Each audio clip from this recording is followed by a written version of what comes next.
Ibu guru yang sudah ada di sekitar kelas 6C dipersilakan untuk segera memasuki ruangan.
Bismillahirrahmanirrahim. Assalamualaikum warahmatullahi wabarakatuh.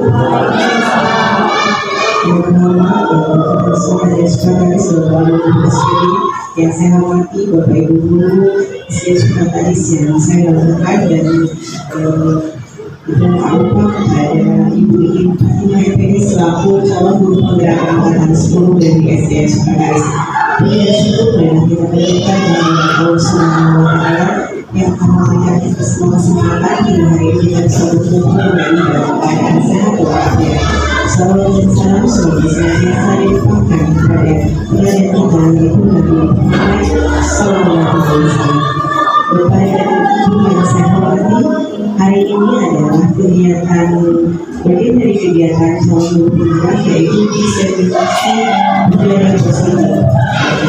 Sebelum acara ini dimulai, terlebih dahulu sambutan dari Profesor Sekretaris pada terhormat Bapak Ibu SPD kami persilakan.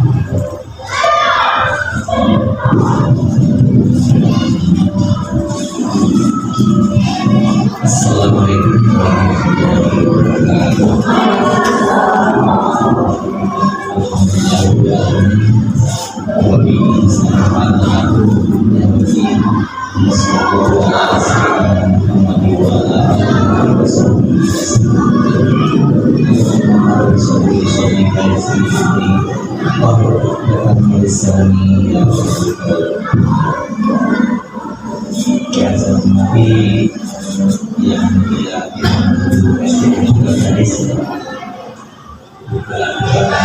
saling berbeda yaitu Ibu Fatimah FPD.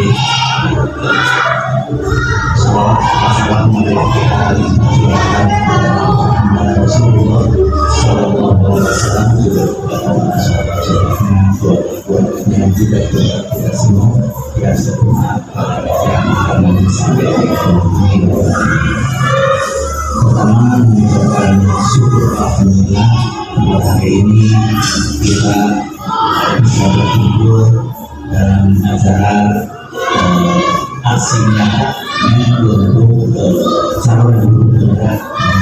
Selamat kepada Ibu In, beliau terus beraksi yang nyata untuk kita semua dan juga bisa mentransferkan kepada kita semuanya, bukan untuk pembuktiannya, karena ilmu yang bermanfaat itu adalah ilmu yang disampaikan kepada rekan-rekan, kepada teman-teman kita semuanya. Kita bersyukur bahwa Pak SD Sekretaris akan terus bisa meningkatkan kualitasnya dalam pendidikan, karena Sekretaris sudah membuka itu juga sudah 5 orang ya, insya Allah 5 orang bisa lulus ya, semuanya sukses ya. Selamat kepada ibu ya, semoga tetap beraksi nyata ya, untuk kita semuanya. Sekali lagi teman-teman ya, budaya untuk yang di sini budaya positif untuk kita semuanya tetap dilaksanakan sebagaimana tupoksi kita semuanya. Itu saja sambutan dari saya. Selamat sekali lagi kepada rekan-rekan semuanya, Ibu Iin, Ibu MPD, selamat. Semoga ilmu yang telah didapat bisa ditransfer ke kita semuanya. Amin ya Rabbal alamin. Wassalamualaikum warahmatullahi wabarakatuh.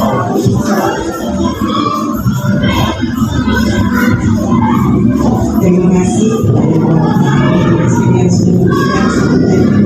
Ini yang berbeda langsung saja kita acara foto, yaitu presentasi budaya positif yang akan disampaikan oleh Ibu Rima di MPD. Pada yang pertama, Ibu Rima di MPD kami persilakan.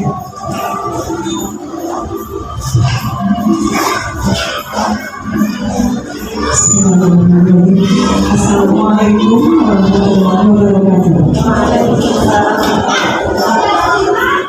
Bapak saya semuanya serta rekan pemain squad yang saya banggakan, alhamdulillah puji dan syukur yang kita panjatkan kepada Allah Subhanahu wa Ta'ala bahwa pada hari ini kita semua bisa berkumpul dalam acara masing-masing menurut satu tentang budaya positif. Salawat dan salam tidak lupa kita sampaikan kepada junjungan kita Nabi Muhammad SAW. Alhamdulillah kepada rekan-rekan semua dapat hadir pada hari ini, yang mana hari ini kita akan sama-sama menyimak pemaparan tentang budaya positif. Seringkali budaya positif itu kita dengar, namun apakah kita sudah mengetahui budaya positif itu apa? Bagaimana? Kira-kira sebelum kita masuk ke materi, pernahkah Ibu dan Bapak mendengar budaya positif itu apa sih? Silakan, barangkali ada yang sudah pernah mendengar. Apa yang terbersih dalam benak Ibu dan Bapak ketika mendengar kata budaya positif? Boleh memberikan contoh atau mungkin definisi atau apapun itu yang ada kaitannya dengan budaya positif. Barangkali dari teman-teman yang hadir, budaya itu budaya yang bisa menjadi contoh. Budaya yang baik yang bisa menjadi contoh, bagus. Apalagi kira-kira kebiasaan yang positif, bagus sekali. Ada lagi Ibu dan Bapak? Ya baik, akan kita lihat. Hari ini kita akan membahas tentang budaya positif yang tadi sudah dipaparkan oleh rekan kita. Budaya positif, budaya adalah keseluruhan cara hidup, nilai, norma, dan kebiasaan yang dimiliki oleh seseorang atau sekelompok masyarakat yang diwariskan dari generasi ke generasi. Itu budaya. Lantas budaya positif itu apa? Budaya positif di sekolah yaitu nilai-nilai dan kebiasaan-kebiasaan di sekolah yang berpihak pada peserta didik atau berpihak pada murid agar mereka dapat berkembang menjadi pribadi yang kritis, penuh hormat dan bertanggung jawab. Luar biasa ya Ibu dan Bapak. Jadi budaya positif itu sangat penting untuk kita terapkan karena mengandung nilai dan kebiasaan yang pada akhirnya akan membentuk pribadi yang kritis, penuh hormat dan bertanggung jawab. Kemudian kita lihat pada hari ini konsep inti budaya positif yang akan kita bahas itu yang pertama ada perubahan paradigma belajar, kemudian disiplin positif, nilai-nilai kebajikan, ada motivasi perilaku manusia, kemudian ada keyakinan kelas, kebutuhan dasar manusia, posisi kontrol guru, dan segitiga restitusi. Baik, yang pertama pembelajaran dengan paradigma baru. Ibu dan Bapak mungkin sering mendengar pembelajaran berpusat pada guru, teacher center, student center. Sering mendengar itu ya Bu ya? Ya, kira-kira yang harus kita terapkan itu yang mana? Apakah yang berpusat pada anak atau pada guru? Student center, ya betul. Jadi pembangun budaya yang positif di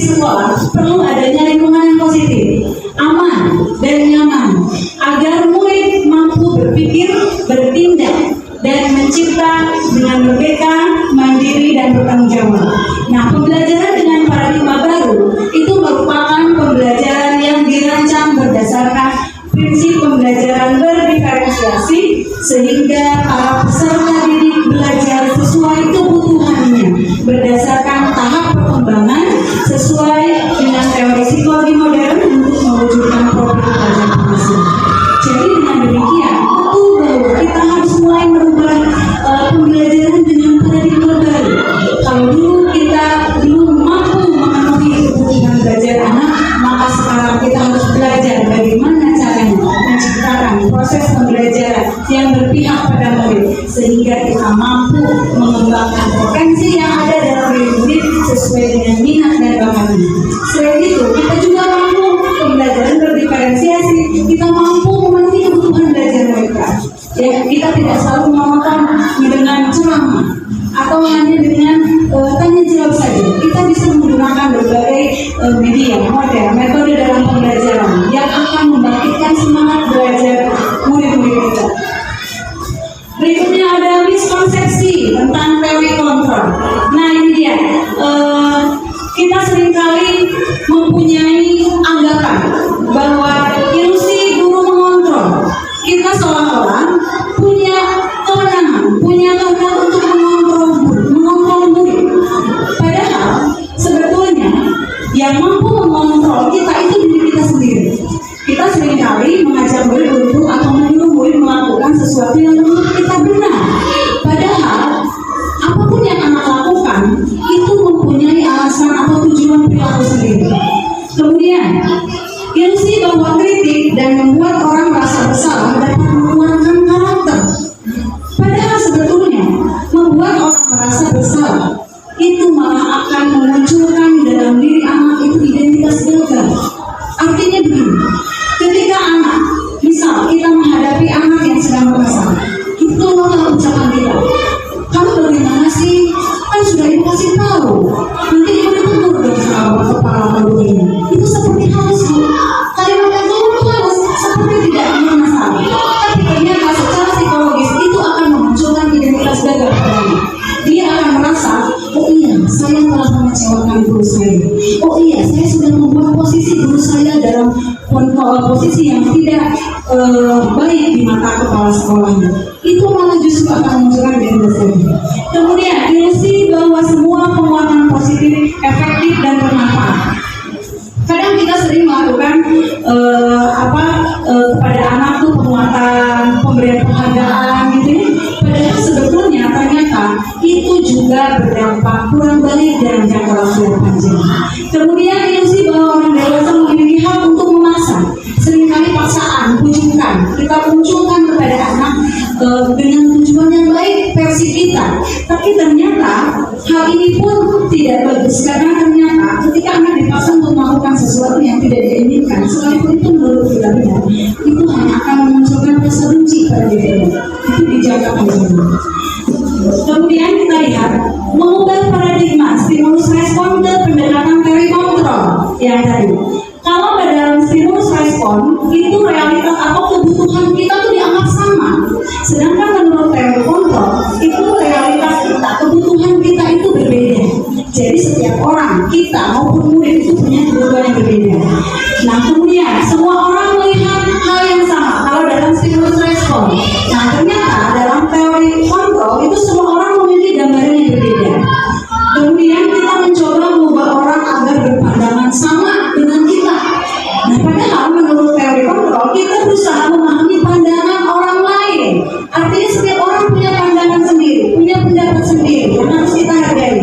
Kemudian perilaku buruk itu dilihat sebagai suatu kesalahan dalam stimulus respon. Padahal menurut teori kontrol semua perilaku itu memiliki tujuan. Nah kemudian dalam stimulus respon orang lain bisa mengontrol saya. Sedangkan dalam teori kontrol hanya Anda yang bisa mengontrol diri Anda, hanya kita yang mampu mengontrol diri kita sendiri. Nah kemudian saya bisa mengontrol orang lain menurut stimulus respon. Nah sedangkan dalam teori kontrol Anda tidak bisa mengontrol orang lain karena hanya mereka sendiri yang mampu mengontrol mereka. Dan kemudian ada pemaksaan. Pemaksaan ada pada saat bujukan gagal. Kemudian kalau dalam teori kontrolnya, kolaborasi dan konsensus menciptakan pilihan-pilihan baru. Dan yang terakhir, model berpikirnya itu menang atau kalah. Tapi dalam teori kontrol itu model berpikirnya menang-menang. Jadi artinya baik kita maupun murid kita itu tidak ada yang dirugikan baik secara fisik maupun perasaan. Nah, berbicara tentang disiplin, seringkali kita menerapkan disiplin di sekolah, betul ya Bapak Ibu ya? Itu sepertinya melekat dalam diri kita, anakku disiplin, anakku harus patuh aturan. Lantas apa sih disiplin? Nah, kita lihat. Dari dosen menyatakan bahwa arti dari kata disiplin berasal dari bahasa Latin disiplina yang artinya belajar. Dengan kata lain, belajar artinya itu mempelajari bagaimana cara kita mengontrol diri dan bagaimana menguasai diri untuk memilih tindakan yang mengacu pada nilai-nilai yang kita hargai agar tercapai tujuan mulia yang diinginkan. Itu makna dari disiplin. Lantas kalau disiplin positif, apakah berbeda? Kita lihat disiplin positif merupakan salah satu penerapan disiplin yang bertujuan untuk menanamkan motivasi intrinsik, motivasi dari diri masing-masing yang berdampak jangka panjang, motivasi yang tidak akan terpengaruh adanya hadiah ataupun hukuman. Mereka akan tetap berperilaku baik dan berlandaskan nilai-nilai kebajikan karena mereka ingin menjadi orang yang menjunjung tinggi nilai-nilai yang mereka hargai atau mencapai suatu tujuan. Jadi kalau begitu Ibu dan Bapak, apakah kita sudah ada di sini? Atau sedang berproses? Ya, insya Allah kita sedang berproses di sini. Bagaimana kita bisa memunculkan motivasi intrinsik pada diri murid-murid kita? Bagaimana mereka berperilaku baik tanpa harus adanya penghargaan, tanpa harus adanya hadiah atau imbalan. Selama masih murid mau berperilaku baik tanpa hadiah atau imbalan, berarti motivasi intrinsiknya belum muncul.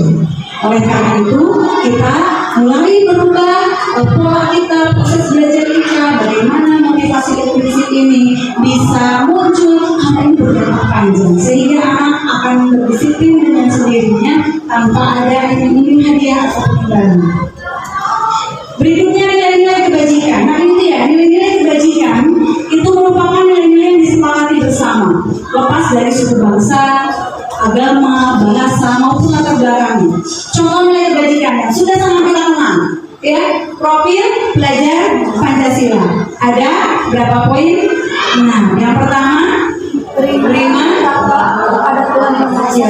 Yang kedua ada mandiri, ketiga bernalar kritis, baru kebinekaan global, bergotong royong dan kreatif. Ini sudah sangat sering kita dengar, dikatakan di kelas bagaimana kita mewujudkan proses pembelajaran yang pada akhirnya murid-murid kita bisa mencerminkan nilai-nilai dari profil pelajar Pancasila. Kemudian ada juga nih dari Dewa Pramudia program ada sikap murid yang meliputi toleransi, rasa hormat, kemudian ada integritas, mandiri, menghargai, ada antusias, empati, keingintahuan, kreativitas, kerjasama, percaya diri dan komitmen. Ini adalah contoh-contoh nilai kebajikan yang diharapkan muncul dalam diri murid-murid kita. Nah, lantas ketika seseorang berperilaku menunjukkan perilakunya, misalkan murid-murid kita menunjukkan sikap dan perilakunya, itu motivasinya apa? Motivasi yang mendorong perilaku manusia itu yang ada tiga. Yang pertama, untuk menghindari ketidaknyamanan atau hukuman. Jadi dia berperilaku baik harus menjadi hukum. Kalau begitu kira-kira motivasi intrinsiknya muncul belum? Dia berperilaku untuk menghindari hukuman. Memakai baju ini nih ke sekolah biar tidak ditegur, biar tidak dihukum, atau memakai sepatu hitam nih takut nanti dipanggil. Nah, kalau seperti itu motivasi intrinsiknya belum muncul. Itu baru sifatnya eksternal, adanya dari dorongan dari luar. Nah, kemudian ada juga motivasi perilaku yang kedua, mendapatkan imbalan atau penghargaan dari orang lain. Contohnya, ketika kita di kelas, seringkali kita merasa hal itu tidak bermasalah, tapi ternyata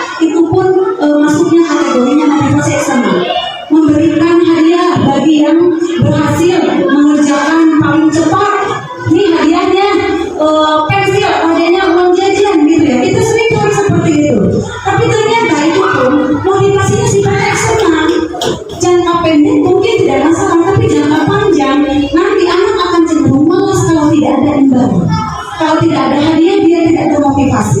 Jadi motivasi intrinsiknya tidak muncul. Nah, lantas bagaimana yang ketiga?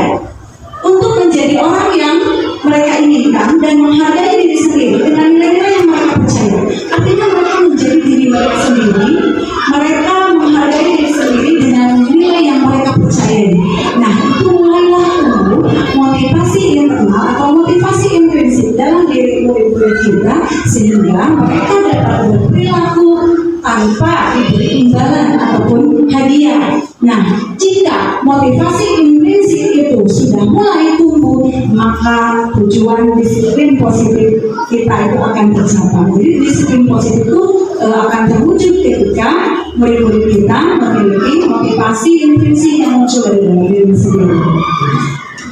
Kemudian berkaitan dengan disiplin yang kita terapkan di sekolah, seringkali muncul pelanggaran, betul tidak? Misalnya apa pelanggarannya? Contoh pelanggaran yang terjadi di sekolah kita, misal datang terlambat, betul. Apalagi buang sampah sembarangan, atau mengerjakan PR-nya tidak tepat waktu, atau kadang sepatunya tidak hitam. Ketika ada perilaku seperti itu, apa yang ibu dan bapak lakukan? Menegur secara, apalagi sampai menghukum tidak, Bu? Pak. Pertama masih teguran secara lisan. Kalau berulang baru ada sanksi yang berbeda. Ya, baik, kita lihat. Kita sering mendengar hukuman atau konsekuensi. Ketika ada pelanggaran dalam sebuah disiplin, maka biasanya cenderung hukuman dan konsekuensi yang muncul. Kita lihat hukuman itu bersifat tidak terencana atau tiba-tiba, betul ya? Kita tidak pernah merencanakan mau hukum ini dengan cara begini, kan tidak ya? Kemudian murid tidak tahu apa yang akan terjadi dan tidak dilibatkan. Murid tidak pernah kita ajak diskusi untuk kamu dihukum ini ya, mau nggak? Kan tidak pernah ya. Itu biasanya anak tidak dilibatkan ketika akan proses hukuman. Kemudian hukuman bersifat satu arah, itu datangnya biasanya dari gurunya, anaknya tidak dilibatkan. Kemudian hukuman yang diberikan bisa berupa fisik ataupun psikis. Biasanya kalau fisik anak langsung lari gitu ya, atau berdiri di dekat yang bendera biasanya. Tapi kalau kita alhamdulillah tidak melakukan seperti itu. Atau secara psikis yang tadi, ucapan-ucapan kita yang sepertinya halus, tapi ternyata itu pun melukai perasaan. Nah, kemudian konsekuensi bagaimana? Kalau sudah terencana atau sudah disepakati, itu sudah ada diskusi biasanya.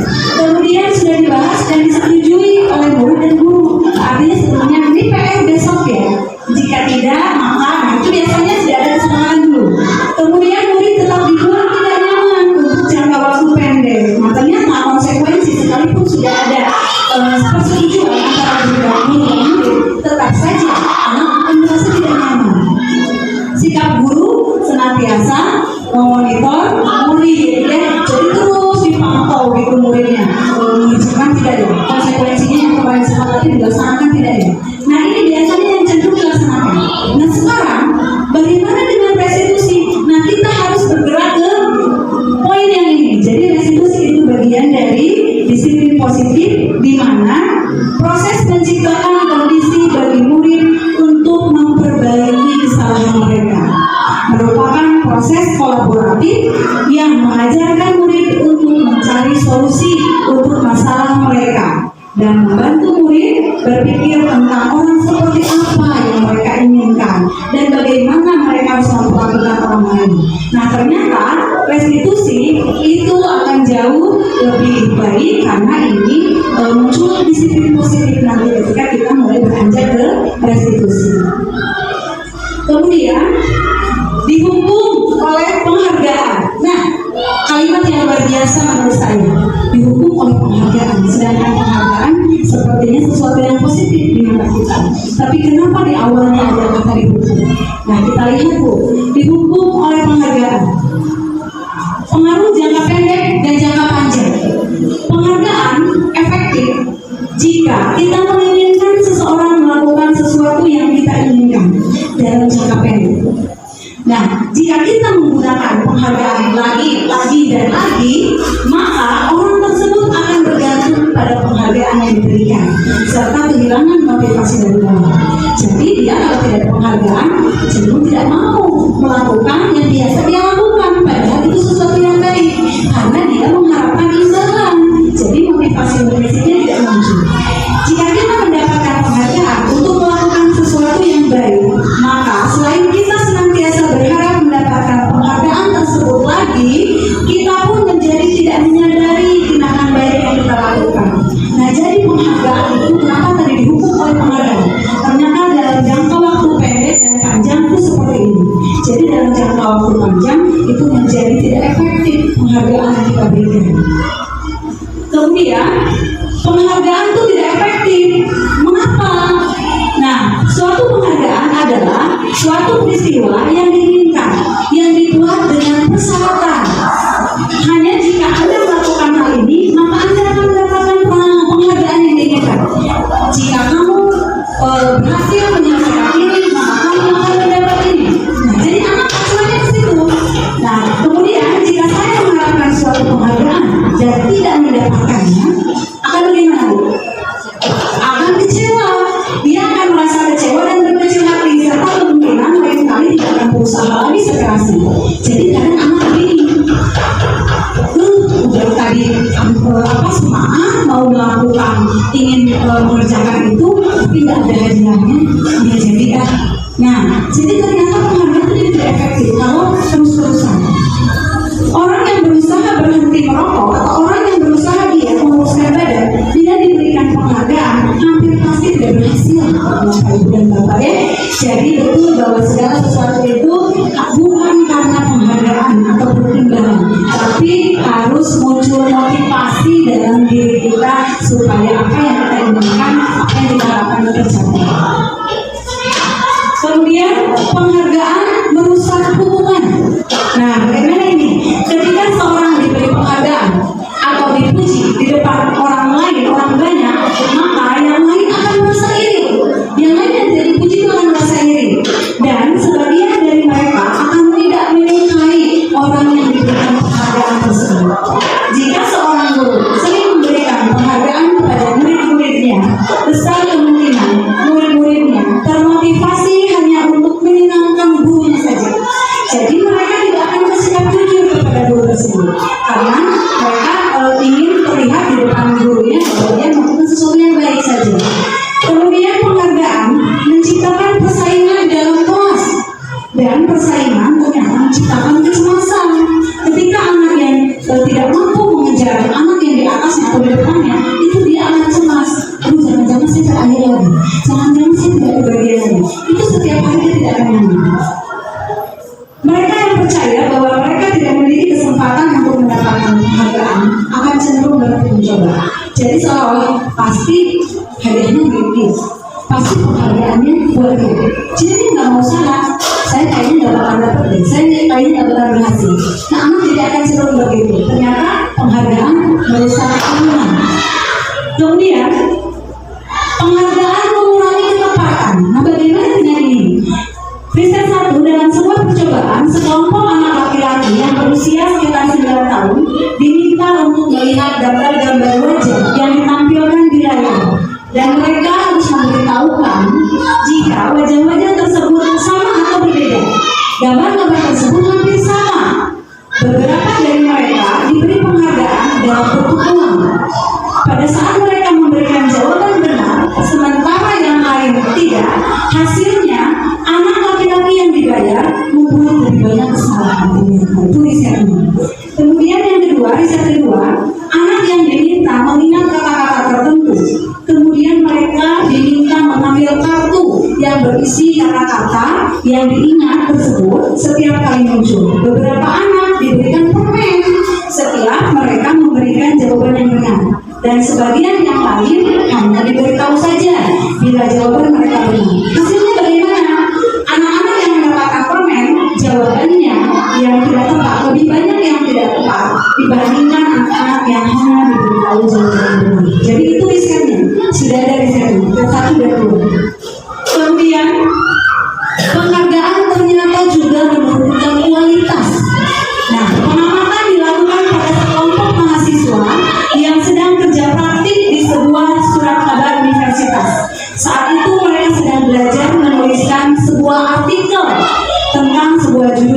utama. Seiring waktu, mahasiswa tersebut semakin mampu bekerja dengan cepat. Kemudian ada beberapa mahasiswa atau mahasiswi yang dibayar untuk setiap judul berita utama yang mereka mampu hasilkan. Dan setelah beberapa lama, mahasiswa yang dibayar ini hasil kinerjanya berhenti berkembang. Mereka yang tidak menerima bayaran terus berupaya mengasah diri menjadi lebih baik. Itu juga penghargaan ternyata itu menurunkan kualitas.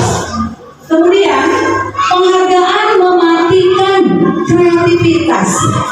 Nah, Bapak dan Ibu, kita lihat murid-murid diminta berpikir mengenai hadiah atau penghargaan yang bisa mereka dapatkan bila berhasil menulis sebuah puisi. Seringkali di kelas kita begitu, memberikan penghargaan untuk anak-anak tertentu yang berhasil menyelesaikan pembelajarannya lebih cepat atau berhasil menulis sebuah puisi. Kreativitas kelompok murid-murid ini menjadi berkurang dibandingkan dengan yang tidak diberitahukan tentang hadiah yang bisa mereka terima. Jadi kalau mereka diiming-imingi hadiah imbalan, maka mereka acuannya di situ. Gimana caranya nih puisinya cepat selesai biar hadiahnya dapat.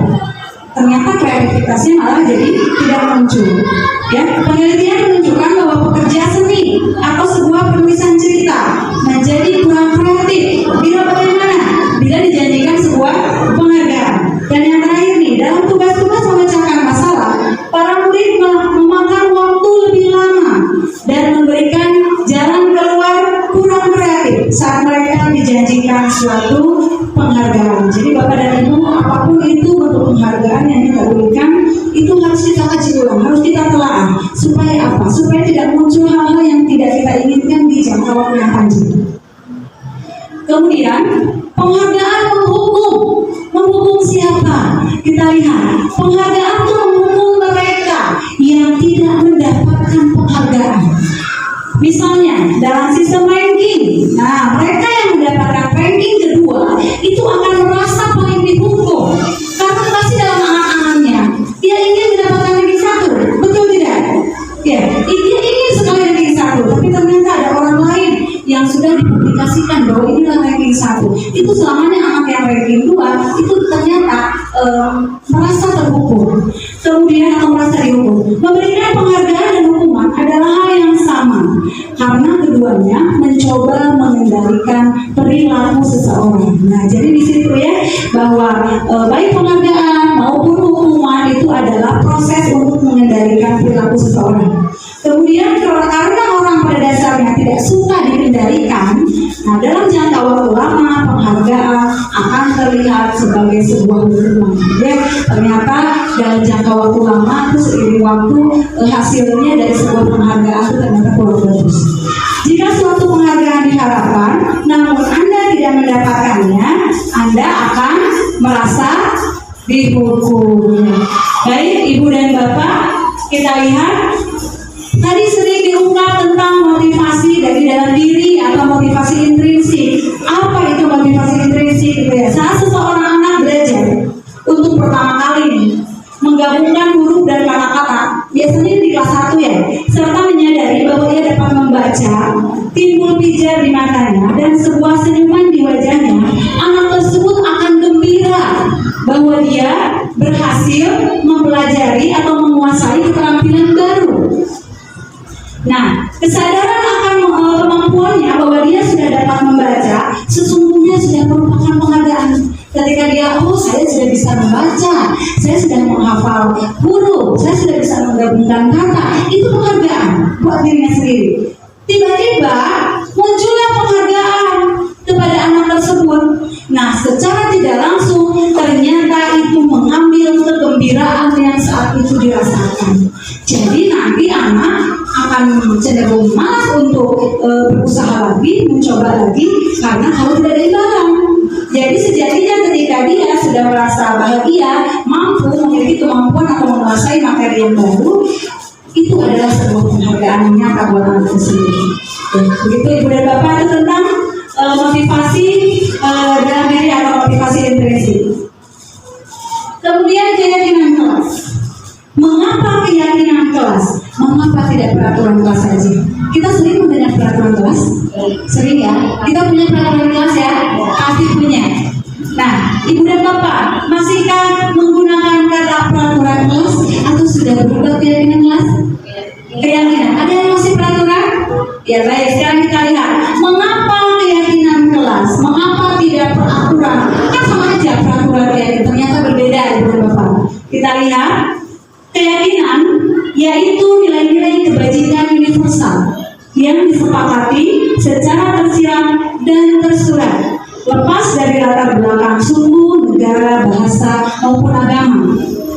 Seorang akan lebih tergerak dan bersemangat untuk menjalankan keyakinannya daripada hanya sekedar mengikuti serangkaian peraturan tertulis tanpa makna. Murid-murid pun demikian. Mereka perlu mendengarkan dan memahami arti sesungguhnya tentang peraturan-peraturan yang diberikan.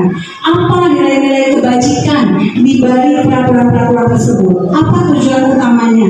Dan menjadi tidak tertarik atau takut sehingga hanya sekedar mengikuti serangkaian peraturan-peraturan yang mengatur mereka tanpa memahami tujuan mulianya. Jadi mereka kalau peraturan itu hanya ikut saja aturan yang tadi itu, yang ibaratnya apa, anak takut akan hukuman, ya, menghindari ketidaknyamanan, mengikuti saja aturan tanpa meyakini dalam dirinya, tanpa adanya motivasi dalam diri untuk melaksanakan sebuah keyakinan.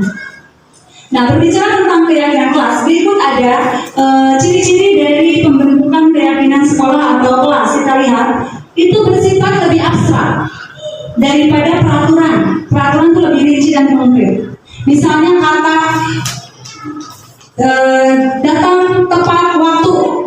Nah, itu bisa kita gunakan kalimat yang lebih abstrak, atau misalkan kalimatnya kita ubah, menghargai waktu. Itu bisa ke situ, ya. Kemudian berupa pernyataan universal yang tadi, misalkan tidak berbuat ribut dengan teman. Kita bisa mengubah pernyataan itu dengan misalkan yang lebih universal, saling menghargai sesama teman. Itu dalam keyakinan kelas gitu. Kemudian dibuat dalam bentuk pernyataan positif. Jadi kita tidak boleh menggunakan kata dilarang, tidak boleh, tapi kita gunakan kalimat-kalimat yang positif. Hendaknya tidak terlalu banyak sehingga mudah diingat dan dipahami oleh semua warga kelas. Jadi keyakinan kelas yang kita buat dengan murid-murid kita itu tidak usah terlalu banyak. Cukup yang mewakili dari sekian banyak murid kita, kemudian kita simpulkan mana yang disepakati bersama. Kemudian bersedia meninjau kembali keyakinan kelas dari waktu ke waktu. Seringkali kita keyakinan kelas yang sudah kita buat itu dievaluasi. Apakah masih ada yang perlu diperbaiki atau ditambahkan, sehingga terus kita tinjau dari waktu ke waktu. Semua warga kelas hendaknya ikut berkontribusi dalam pembuatan keyakinan kelas lewat kegiatan curhat pendapat. Biasanya kita anak-anak tuh diajak berkomunikasi atau misalkan berdiskusi. Yuk anak-anak, kita akan membuat keyakinan kelas. Kira-kira apa keyakinan yang harus kita sepakati bersama? Nah, itu biasanya anak mengeluarkan pendapatnya. Kita tampung pendapat dari anak, kita libatkan mereka untuk memberikan kontribusinya. Kemudian kita sepakati sebagai sebuah keyakinan kelas. Dan tentu saja keyakinan kelas yang sudah disepakati itu dapat diterapkan di lingkungan kelas kita, ya, di lingkungan sekolah.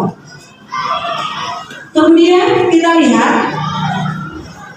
ada berikutnya kebutuhan dasar manusia. Setiap manusia itu memiliki kebutuhan dasar. Ada 5 kebutuhan dasar manusia.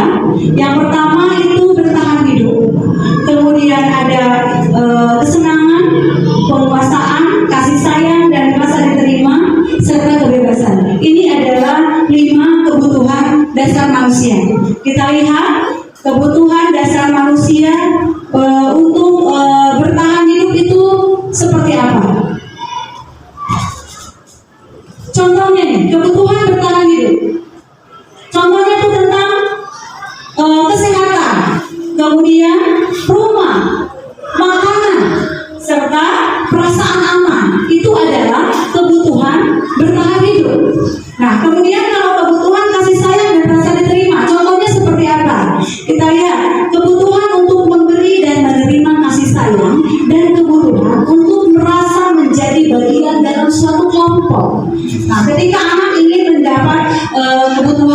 dalam hal kasih sayang dan rasa diterima biasanya ketika mereka bergabung dalam kelompok teman-temannya, apakah dia bisa diterima oleh teman-temannya. Nah, itu adalah kebutuhan dasar manusia, kebutuhan akan kasih sayang dan rasa diterima. Kemudian penguasaan atau kebutuhan pengakuan atas kemampuan. Nah, misalnya untuk menjadi kompeten, kemudian menjadi terampil, diakui atas prestasi dan keterampilan kita, didengarkan dan memiliki harga diri. Nah, itu termasuk dalam kebutuhan penguasaan atau kebutuhan pengakuan atas kemampuan. Berikutnya ada kebebasan atau kebutuhan akan pilihan. Misalnya, anak-anak dengan kebutuhan kebebasan yang tinggi itu menginginkan pilihan. Mereka ingin memilih sesuatu yang sesuai dengan keinginan mereka. Mereka perlu banyak bergerak, kemudian suka mencoba-coba, tidak terlalu terpengaruh orang lain dan senang mencoba hal baru dan menarik. Ya. Kemudian kebutuhan dasar manusia yang kelima itu ada kesenangan. Misalnya bermain. Kita tidak pernah melarang anak untuk bermain ya. Itu karena itu merupakan kebutuhan dasarnya. Kemudian tertawa, suka permainan dan suka mengoleksi barang misalnya, atau suka bergurau dengan teman-temannya.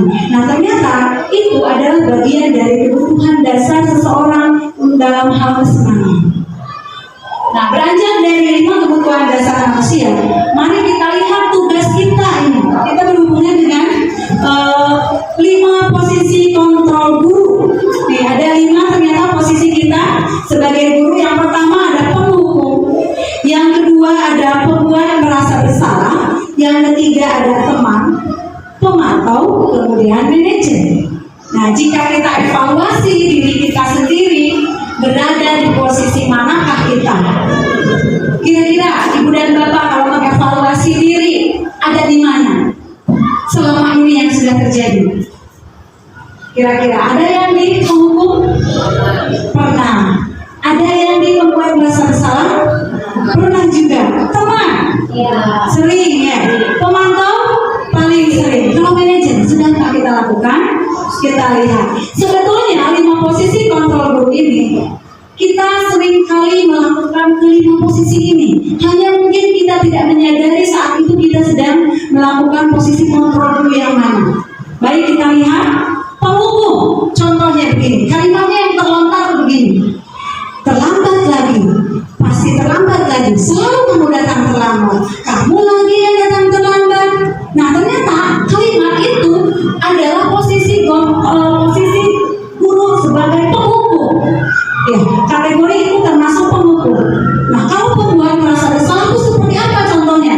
Ketika kita berbicara dengan murid dan begini ke warid, adik, kamu ini bagaimana ya? Kamu sudah berjanji dengan ibu tidak akan terlambat lagi.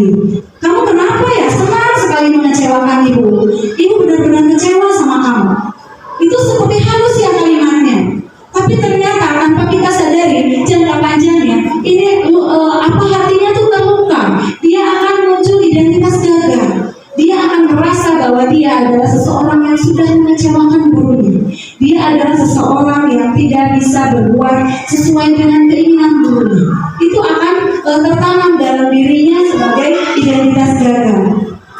Kemudian yang ketiga sebagai teman, ini pun sering kita lakukan. Sebagai teman, misalkan, adik, ayolah, bagaimana sih kamu? Kemarin kan sudah janji ke Bapak, kenapa terlambat lagi? Tapi sudah ketawaannya, kayak kita sebagai teman. Nah, itu pun ya sudah tidak apa-apa, duduk dulu, nanti Pak bantu.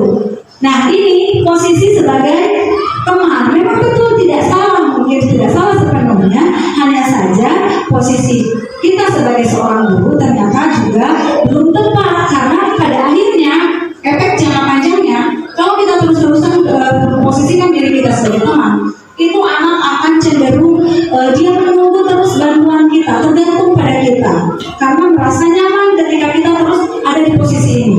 Jadi dia akan terus, dia tidak akan ada menyelesaikan masalahnya kalau tidak kita bantu. Kemudian pemantau, adik, tahukah kamu jam berapa kita mulai? Kamu terlambat 15 menit. Apakah kamu sudah mengerti konsekuensi yang harus dilakukan bila terlambat? Nah, itu adalah posisi pemantau. Nah, sekarang kita lihat, kalau posisi manajer,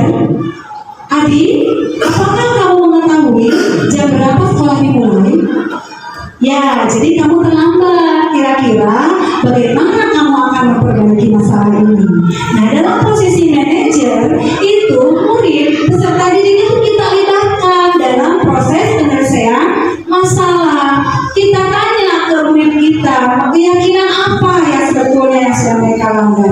Lantas solusinya bagaimana? Dipecahkan bersama, diajak berdiskusi. Nah itu posisi kita sebagai manajer. Nah terkait dengan 5 posisi kontrol dulu, baik kita akan sama-sama simak.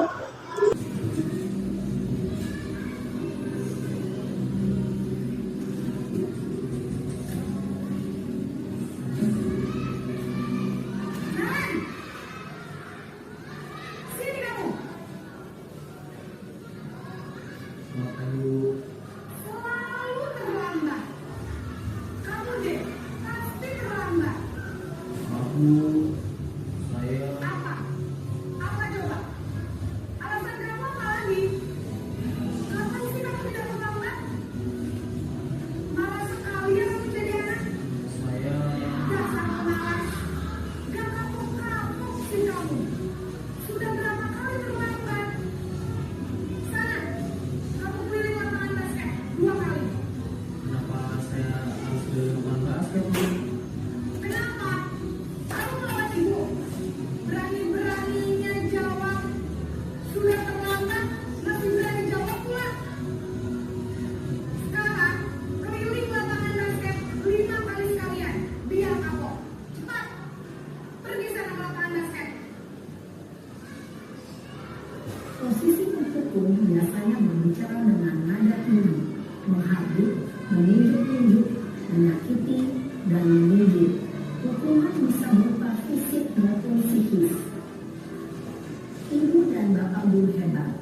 Dampak yang terjadi pada murid ketika guru berada pada posisi pendukung adalah murid cenderung akan memberontak, bahkan mengadili.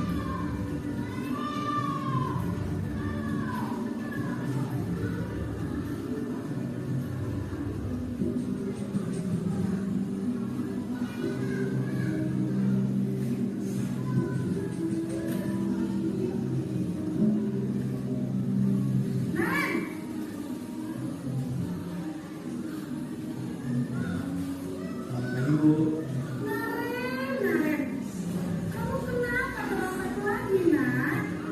Ya Tuhan, Naren. Kamu senang ya bikin ibu susah ya? Kalau kamu terlambat lagi, nanti ibu yang ditegur bapak kepala sekolah, nak. Disangka ibu tidak bisa membina kamu. Duh, gimana ini? Duh, Gusti Naren.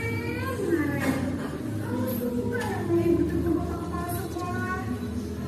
Terus, sekarang ibu harus tulis apa ini di buku absen? Ini kamu sudah sering terlambat loh. Ibu harus apa coba?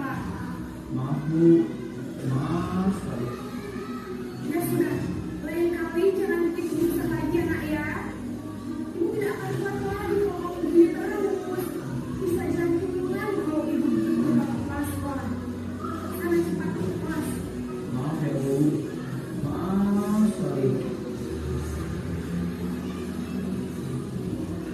Posisi pembuat rasa bersalah berbicara dengan nada tenang, cenderung lembut. Namun kata-kata yang diutarakan membuat murid merasa menjadi orang yang gagal, memandang buruk dirinya sendiri, merasa tidak berharga, dan tidak sanggup membahagiakan orang lain. Ketika guru mengambil posisi pembuat rasa bersalah, murid akan menganggap dirinya yang bersalah dan ia akan menyimpan emosi negatif tersebut di dalam dirinya.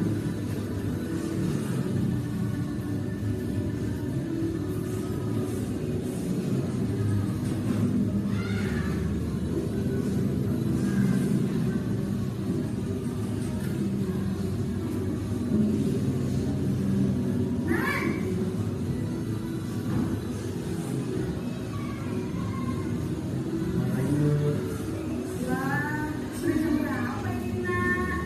Semangat lagi ya, sayang. Iya Bu, habis ibu saya lupa bawakan saya Bu. Kamu malah menyalahkan ibu kamu. Kamu bukannya anak yang larinya paling kencang. Kok terlambat sih? Iya Bu, saya memang terlambat bangun tadi. Jadi biarpun saya lari kencang, tetap gak kekejar Bu. Ya sudah, sayang.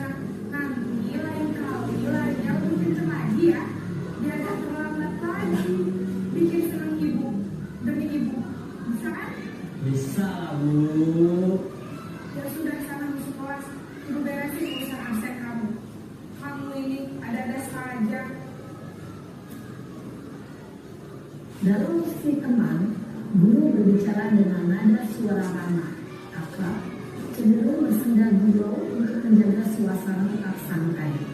Murid akan merasa senang, aman, dan akrab dengan guru. Identitas yang tercipta adalah identitas sukses atau berhasil.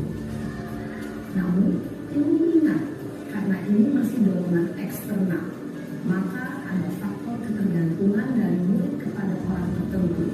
Di sini, guru absennya, sehingga di lain waktu, murid bisa berperilaku baik, namun hanya kepada orang-orang tertentu saja.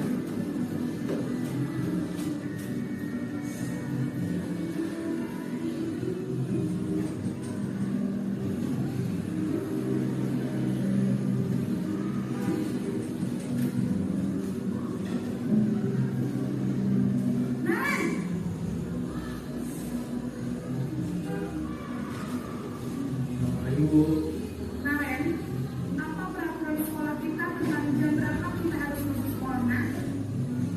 kita harus di sekolah jam ini, Bu.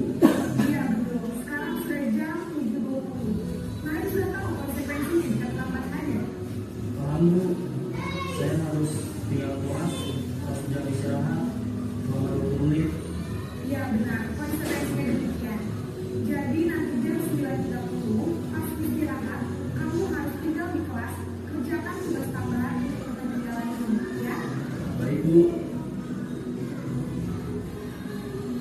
Posisi pemantau mengandalkan penghitungan atau data untuk mengontrol murid.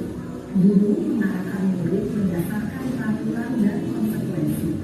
Seorang pemantau menunjukkan bahasa tubuh dan ekspresi wajah yang datar dan cenderung formal.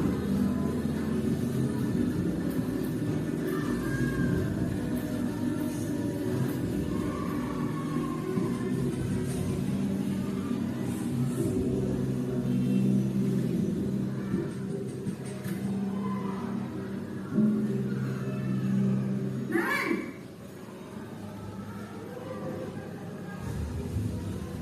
Selamat pagi, Bu. Selamat pagi, Naren. Maaf, Bu. Saya terlambat. Iya, sekolah masuknya jam 7, sekarang sudah jam 7.20. Jadi sekarang bagaimana ya, Naren? Maaf, Bu. Saya lupa soal saya semalam. Baiklah, menurut kamu, keyakinan sekolah yang mana yang kamu tingkatkan? Menghargai diri sendiri dan orang lain mungkin, ya, Bu. Jadi, apakah Naren yakin di prinsip saling menghormati tersebut? Iya, Bu. Saya meyakininya. Apakah Naren bersedia memperbaiki masalah keterlambatan ini? Bersedia, Bu. Bagaimana kalau akan memperbaiki masalah keterlambatan ini? Saya akan coba untuk tidak lupa menyetel alarm saya, Bu. Baik, kalau Naren meminta di rumah, ada orang yang kira-kira bisa bantu mengingatkan tidak? Ada, Bu. Kakak saya, Kak Emma. Ada lagi selain KM? Selain Kak Emma, ada ibu saya. Baik, jadi yang mengingatkan Naren adalah Kak Emma dan Ibu Aulia. Kira-kira akan mulai start alarm kapan, Naren? Setelah pulang sekolah, akan segera saya lakukan. Baik, jadi Naren akan setel alarm untuk bangun besok pagi dan akan diingatkan oleh kakak dan ibu dan Naren, ya. Ada lagi yang mungkin perlu dilakukan, Naren, agar tidak terlambat bangun lagi. Tidak ada, Bu. Baik, Naren, terima kasih untuk kerjasama kamu. Sekarang kamu perlu kembali ke kelas untuk belajar. Baik, Bu. Terima kasih. Posisi manajer adalah posisi kontrol dan disarankan untuk membimbing murid memiliki sikap disiplin yang positif, yaitu murid yang mandiri, bertanggung jawab, dan dapat memecahkan masalah. Tujuan dari posisi ini adalah agar murid dapat berefleksi atas tindakannya. Guru akan dengan tulus memberikan pertanyaan-pertanyaan bermakna, sehingga membuat murid dapat belajar dari kesalahannya dan mencari sebuah solusi untuk menyelesaikannya.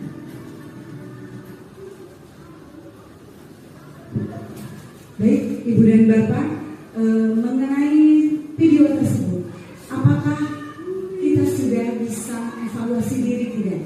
Di manakah posisi kita? sebagai tadi yang pertama sebagai pengukur, kemudian pembuat merasa bersalah, dan berikutnya ada pemantau, kemudian yang paling teman, kemudian yang terakhir itu ada sebagai manajer. Nah, kita kalau yang dulu kita lakukan itu ternyata belum benar atau belum sesuai dengan yang seharusnya, maka mulai sekarang bagaimana caranya kita bisa menerapkan kontrol kita sebagai guru dalam posisi yang mana, Ibu dan Bapak? Posisi manajer. Baik, itu tadi tentang posisi kontrol guru. Ya, baik, Ibu dan Bapak, kita lihat ada segitiga restitusi. Segitiga restitusi adalah suatu dialog yang dijalankan oleh guru atau orang tua agar dapat menghasilkan murid yang mandiri dan bertanggung jawab. Nah, segitiga restitusi ini itu oleh kita bisa dilakukan dalam rangka menyelesaikan masalah yang dihadapi oleh murid. Nah, langkah-langkah ini itu ada beberapa tahapan yang harus kita tempuh. Kenapa kita harus melakukan penyelesaian masalah dengan proses segitiga restitusi ini? Karena ternyata melalui segitiga restitusi ini, anak akan kita bantu untuk mampu menyelesaikan masalahnya sendiri, sehingga mereka mampu memunculkan solusi apa nih terhadap permasalahan yang mereka hadapi. Kita lihat langkah-langkah dari segitiga restitusi. Yang pertama ada menstabilkan identitas, kemudian validasi tindakan yang salah, dan menanyakan keyakinan. Ini adalah langkah-langkah dari segitiga restitusi. Kemudian kita lihat contohnya, yang pertama itu menstabilkan identitas berdasarkan pada prinsip membuat kesalahan adalah bagian dari proses pembelajaran. Jadi kita dasari bahwa menanamkan bahwa apa kesalahan yang dibuat oleh murid kita itu adalah bagian dari proses pembelajaran. Kemudian berperan menggeser identitas murid dari identitas gagal ke identitas sukses. Kemudian tidak mengkritik murid yang sedang mengalami identitas gagal. Nah, biasanya bentuk percakapan kita dengan murid itu begini. Contohnya, kamu benar merasa begitu. Ibu juga pasti marah kalau dibilang seperti itu. Atau misalkan anak yang tertidur, ibu juga pasti akan tidur kalau mengantuk. Nah, itu proses dari menstabilkan identitas. Kemudian kita lihat proses kedua, itu ada validasi tindakan yang salah. Validasi tindakan yang salah itu berdasarkan prinsip setiap perilaku berupaya memenuhi suatu kebutuhan tertentu. Guru akan bergeser dari pemikiran stimulus respon menjadi proaktif. Nah, kemudian mengenali dan mengakui kebutuhan murid ini dapat memperbaiki hubungan dengan murid. Ya, berikutnya ini ada video contoh penerapan segitiga restitusi yang sudah saya coba terapkan di kelas 6 dengan kasus anak yang dibully. Nah, kita akan simak bersama. Ini adalah contoh videonya.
Ya baik Ibu dan Bapak, ini adalah contoh video penerapan segitiga restitusi yang saya laksanakan di kelas. Semoga video ini bisa menginspirasi serta memotivasi Ibu dan Bapak untuk mampu atau mulai melaksanakan segitiga restitusi ini ketika kita menghadapi permasalahan pada murid-murid kita, sehingga mereka bisa menjadi pribadi yang mandiri dan bertanggung jawab. Simak pendapat Ibu Santi yang akan merefleksi diri untuk poin nomor 1. Alhamdulillah ya, luar biasa banyak ilmu yang didapatkan setelah mengikuti di seminar ini. Perasaan saya tentunya saya sangat senang dan saya sangat senang bisa mengikuti diseminasi tentang budaya positif. Setelah mengikuti diseminasi ini, saya jadi paham bahwa penghargaan itu ternyata tidak sepele ya. Penghargaan itu bisa menjadi hukuman, ternyata seperti itu. Dan selama ini saya mengetahui bahwa ketika ada siswa dia melakukan hal baik, tentu kita harus memberikan penghargaan. Setelah mengikuti ini, saya baru tahu bahwa tidak selamanya penghargaan itu bisa menjadi hal positif untuk siswa tersebut. Terus rencana selanjutnya saya akan memperbaiki kegiatan pembelajaran dan mungkin akan banyak berdiskusi sama rekan-rekan guru yang lain. Terima kasih. Wassalamualaikum. Ya baik, terima kasih Ibu Santi untuk refleksinya yang luar biasa hari ini. Berikutnya, barangkali dari Bapak gurunya ada yang mau mencoba merefleksi diri? Ya, silakan Pak Hadi, boleh untuk merefleksi diri tentang kegiatan pada hari ini. Terima kasih Bu. Betul tadi yang dikatakan Bu Sofi bahwa untuk diseminasi sekarang ini budaya positif sangat bermanfaat sekali untuk keluarga, pengalamannya dan lainnya.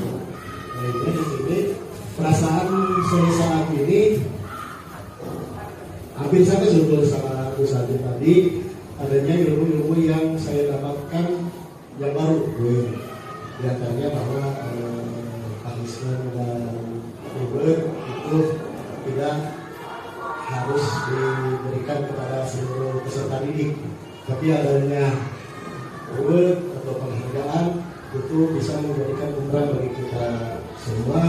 Jadi kita harus pintar-pintar memilih dan memilah reward apa yang harus diberikan dan punishment apa yang harus diberikan kepada peserta didik.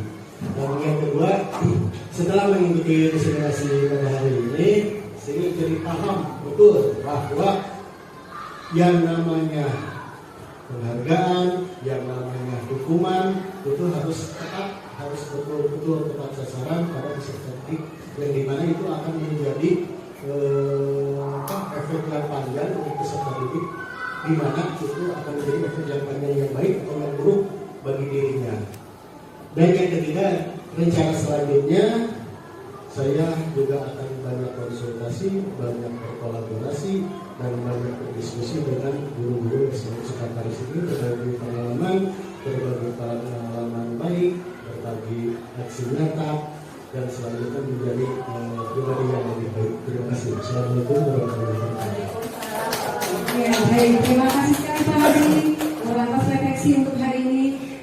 Ya baik, betul sekali bahwa apa yang Ibu Santi dan tadi Bapak Hadi paparkan, bahwa perasaan saya saat ini tadi ada yang senang, dapat banyak ilmu. Betul, kita semua jadi tahu bagaimana seharusnya kita melaksanakan proses pembelajaran yang dapat mewujudkan budaya positif, di mana anak itu muncul motivasi intrinsiknya, sehingga proses pewujudan budaya positif itu bisa dengan mudah dilaksanakan ketika motivasi intrinsiknya muncul. Kemudian setelah mengikuti diseminasi pada hari ini, menjadi paham tentang bagaimana cara kita melaksanakan proses pembelajaran kita, bagaimana kita memberikan penghargaan yang tepat, sehingga efek yang ditimbulkannya baik jangka pendek maupun jangka panjang itu tetap berdampak positif. Jadi bagaimana kita mengevaluasi diri kita untuk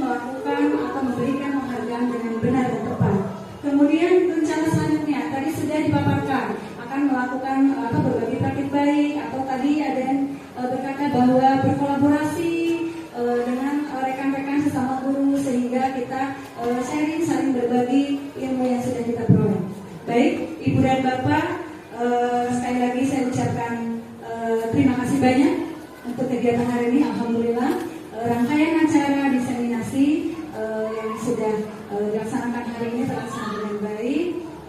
Mohon maaf secara pribadi dari saya jika ada hal-hal yang kurang berkenan. Semoga apa yang kita laksanakan hari ini bisa menjadi sesuatu yang bernilai ibadah serta dapat bermanfaat bagi kita semua, khususnya terkait kita sebagai seorang pendidik. Saya kembalikan kepada pengatur acara. Terima kasih. Assalamualaikum warahmatullahi wabarakatuh. Mari kita berikan aplaus yang meriah untuk rekan-rekan guru Bapak Guru. Terima kasih atas pemaparannya dan semoga ini menjadi refleksi bagi kita semua sehingga kita bisa memberikan pelayanan yang lebih baik kepada siswa-siswi kita. Bapak dan Ibu, dengan berakhirnya pemaparan dari Bu Ir, maka berakhir pula rangkaian acara kita hari ini. Mari kita menutup dengan baca hamdalah bersama-sama. Terima kasih atas segala perhatiannya. Mohon maaf apabila ada perkataan yang kurang berkenan. Wassalamualaikum warahmatullahi wabarakatuh.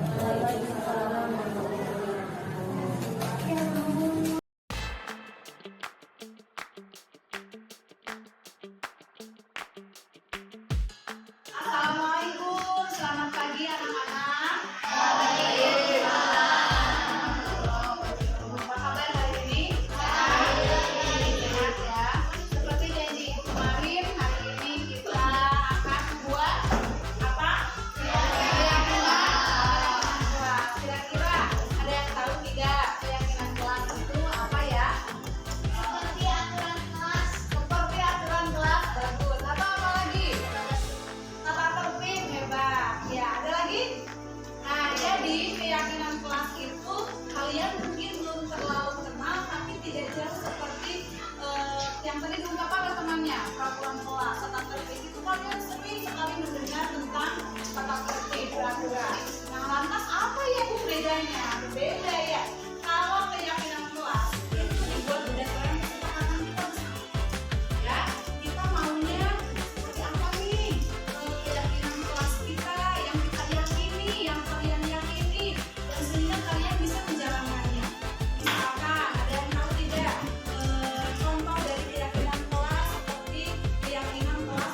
Assalamualaikum warahmatullahi wabarakatuh. Perkenalkan, nama saya Dara. Saya dari kelas 2 dan saya sangat bersemangat karena penting. Assalamualaikum warahmatullahi